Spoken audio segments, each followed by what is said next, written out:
Good morning. It's Thursday morning, January 26, 2023. It had snowed and then it's raining outside. I just made a video about my house showing what the rain does to my driveway and all that, which I'm going to have to repair next year, but that has nothing to do with this video.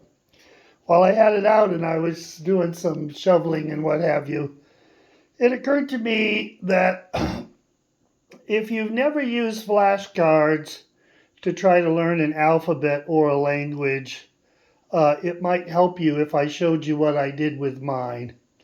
Now, I sent out a attachment that I got off the internet that said flashcards for the Cyrillic alphabet.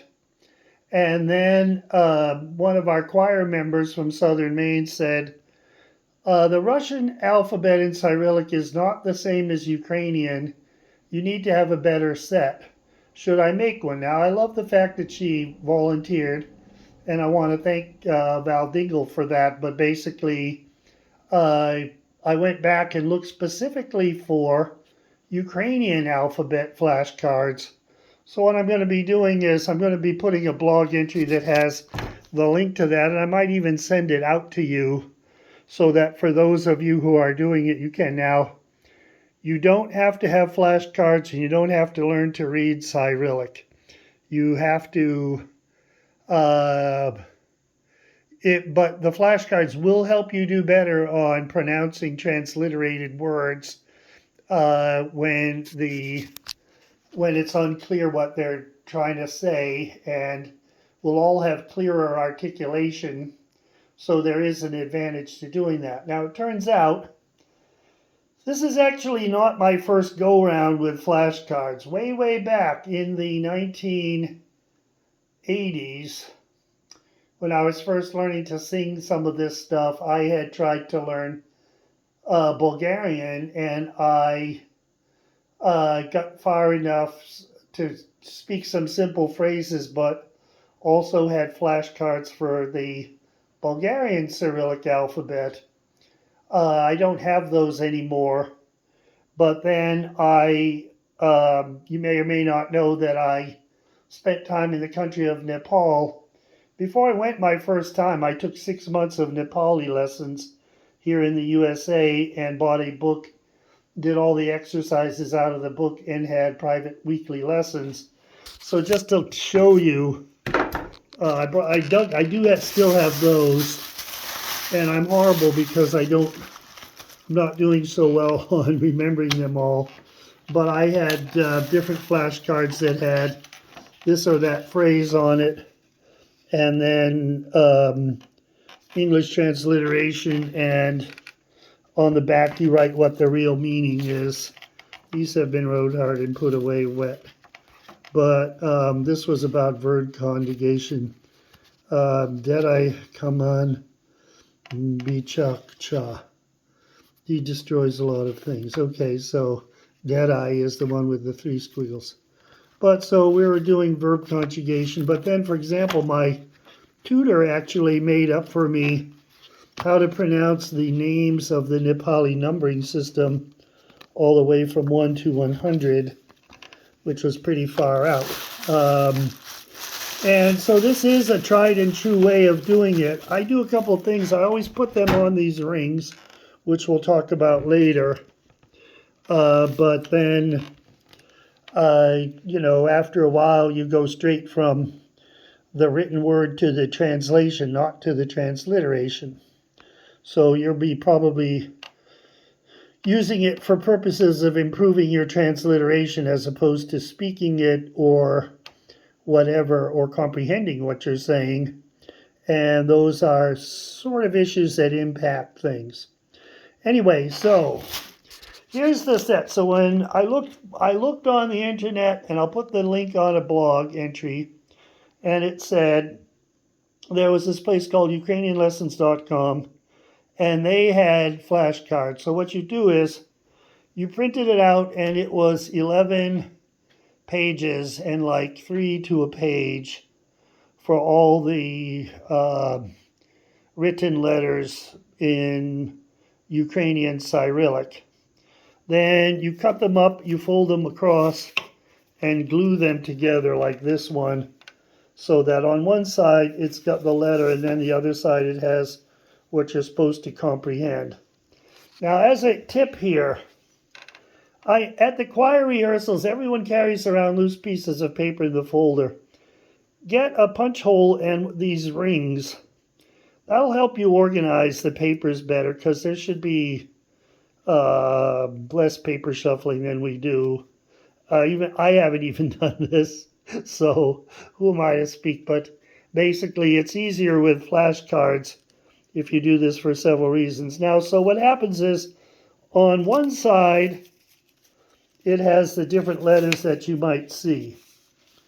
And so that's what that side looks like. It shows all the different stuff. A T, by the way, is a T, and an A is an A. And it shows the capital letter version and the regular letter version for each one. But then on the back side of this particular set, it also shows you the same letter, and it gives you a pronunciation. So this letter that looks like a backward, well, I suppose that's actually a regular Y. It looks like a regular Y, but it's a ch, as in church.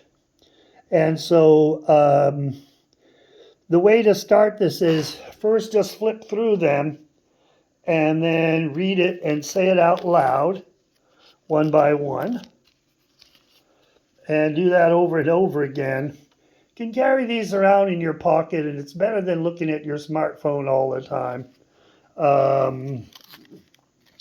And then it will show you what each one means. Now, on the companion website, there's a place where it has the letter, and you can actually click on someone pronouncing that letter, which later on, they actually have it so that if you do the whole series, then later on you can click on entire words and it will pronounce the word and tell you what the word means, which we haven't quite got that. At some point, you have to say, you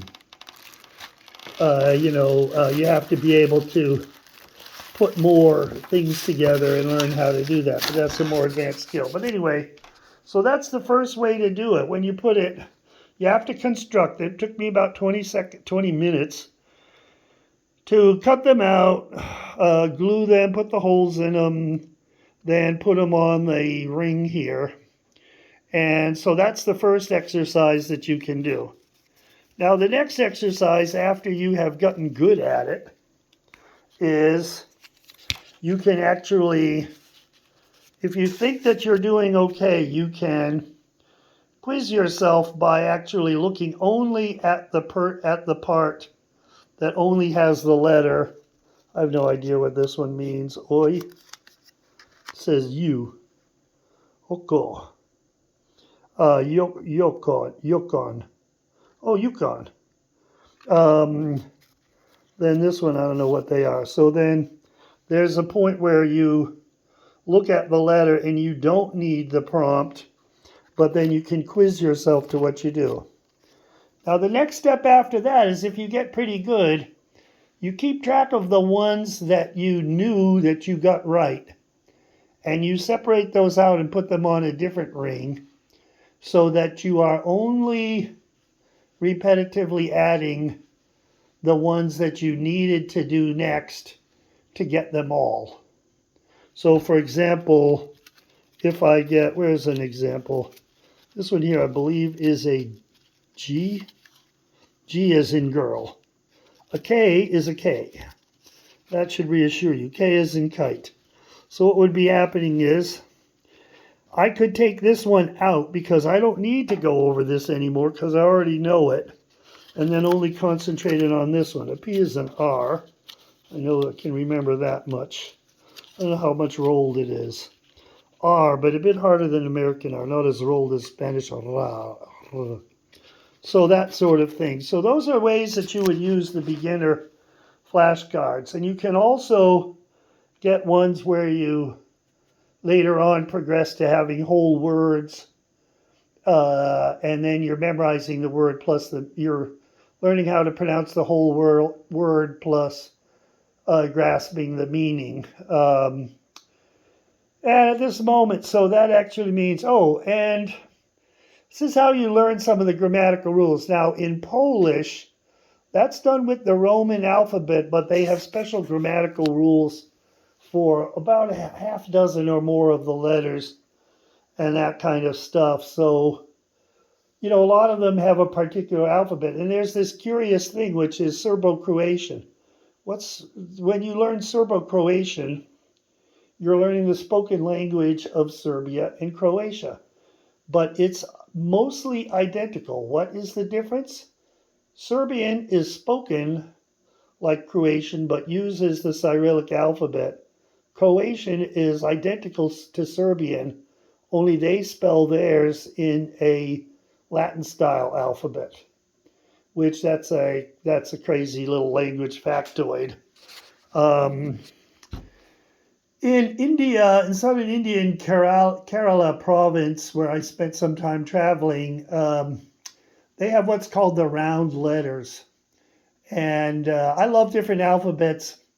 And I had learned to read Devanagari, which is based on the ancient Sanskrit. Sanskrit is the old name for the alphabet. And some of the Russian letters come from Sanskrit. So it's like, aha.